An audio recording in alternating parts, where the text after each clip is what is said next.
Good morning mga mi! This is Family Mix Vlog, a day in my life as a content creator. Samahan niyo po kaming bumili ng laptop. So ayan nga po si Kuya. Samahan niyo akong tuparin ang aking isang pangarap. Uy, ang OA!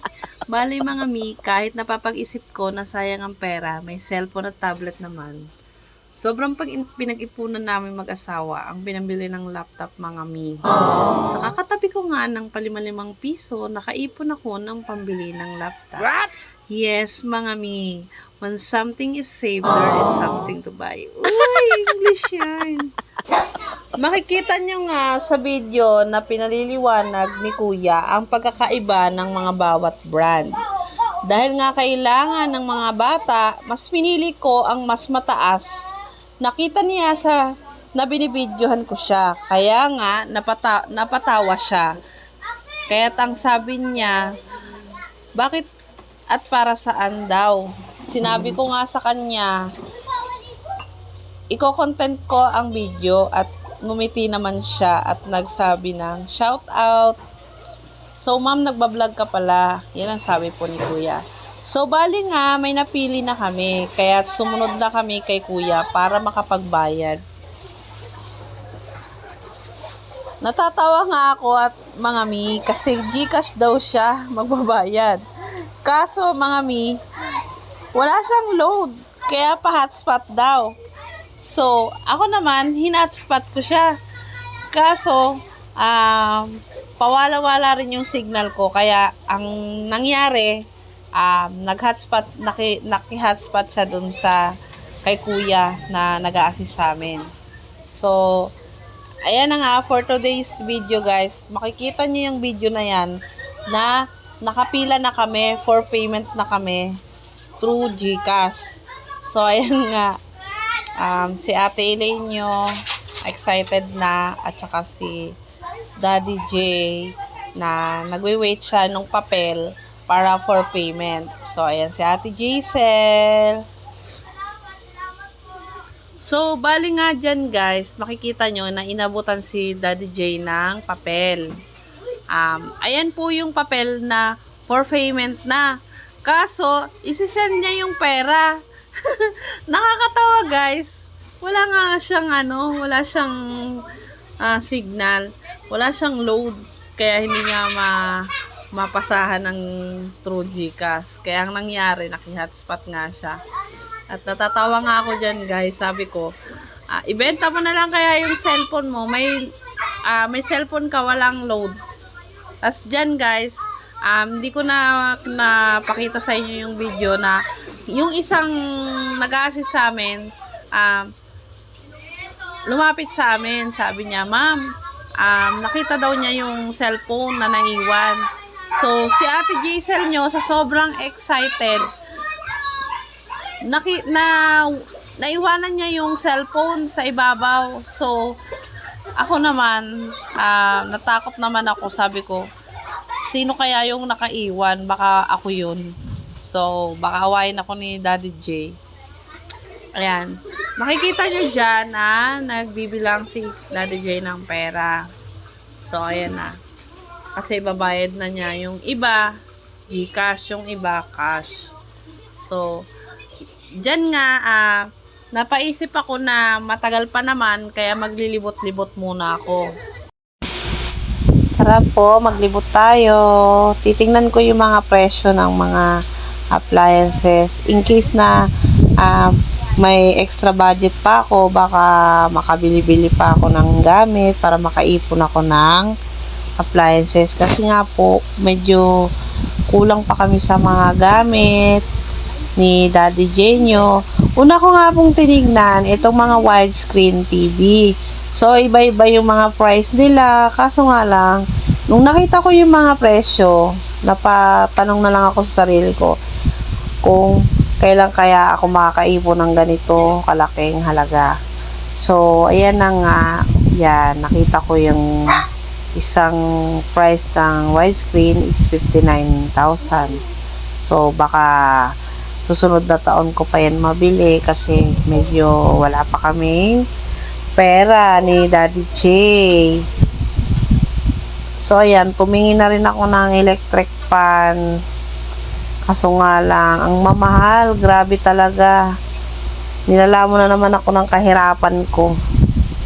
So, ayan na nga. Nakita ko itong kundura, yan na freezer. Ibig ko na nga lang dyan magpalamig, guys. So, sobrang init. Tara guys, samahan nyo ako sa loob. Charis. Tapos, ayan na nga, pinaset up ko na yung laptop na nabili namin. So, si kuya, siya yung nagbukas ng box at sabi niya nga, ma'am, iset up na natin yan para pag uwi nyo, ready na, hindi ka na magsiset up. So, guys, tinuruan na rin ako ni kuya kung paano mag-update nung mga ready to update na mga browser, mga yun nga. Kaso wala talaga akong naintindihan sa sinabi niya, guys. Kaya si Ate Elaine nyo na lang yung umupo dyan para siya yung makinig kay kuya. Kasi guys, kahit anong turo sa akin, ako guys, malabo ko yan maintindihan kasi wala akong masyadong kaalaman sa IT. Kasi nung panahon na tinuturo yan sa klase namin, yung mga ganyan, sigurado tulog ako nun. Kaya hindi ko talaga nalaman. Yan. Samantalang yung mga bata ngayon, ako, konting lang, alam na nila. So, dyan nga sa video na yan, guys, umalis muna sila saglit, yung 4 kong kasama, si Daddy J at saka yung 2 kong anak at saka yung kaibigan niya. Ang sabi nila, guys, bibili muna daw sila ng merienda. So, akala ko naman, na sila ng food na kanin at saka chicken sa Mang Inasal. Kaso yung pala, binili lang nila ay merienda. So, nagyayakag na silang umuwi. Kaso sabi ko, kumain muna tayo sa taas. So, ayan nga, habang inaantay ko na nag-set up muna ako niyan. Nakinig muna ako ng setup ni kuya kung paano yan. Ayan nga, makikita nyo dyan na nagta-thumbs up si Daddy J nyo. Okay daw yung tablet at nagustuhan niya. Si Ate Elaine din ay ganun din. Bali, excited na yung 2 bata na gamitin niyang laptop. Sabi nila, Mama, uwi na tayo para magamit yan. Hi guys, ako na lang pala yung mag-voice over. Sinaantok na si Mama. Ayan, patapos na nga pala yan dyan. Lang si Dada.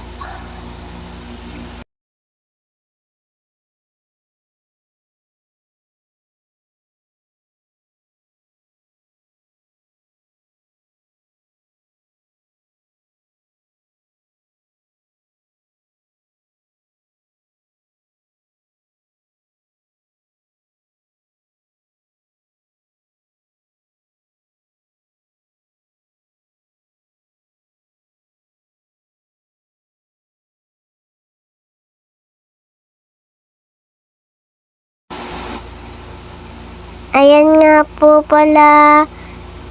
Nandito na kami sa kainan kasi nagugutom na si Mama. Ayan.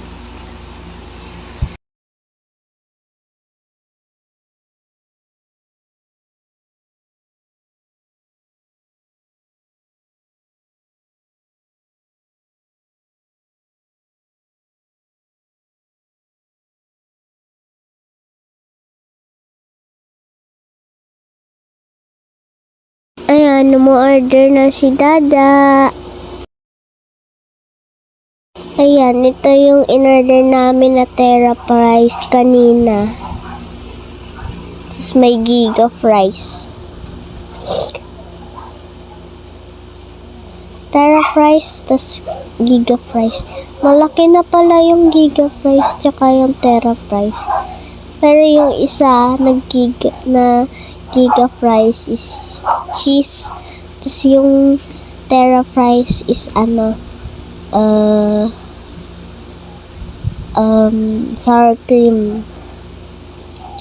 Ang sarap ng sour cream, di nakakaumay, di masyado madami ng sauce, ganun, di na parami sa sauce.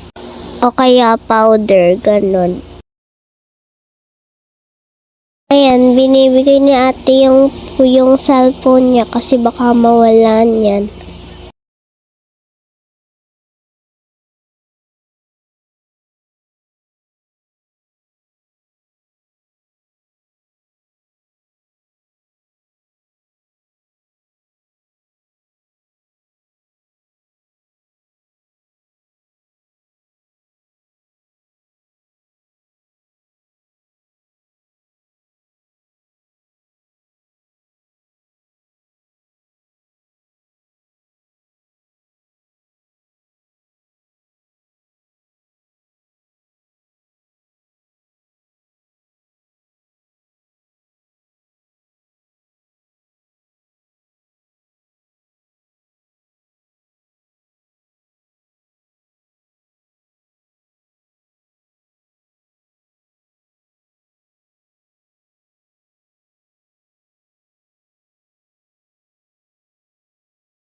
Ayan, huwag niyo kalimutan mag-like and share and subscribe to share the notification bell to upload a new video. Bye-bye. Keep watching.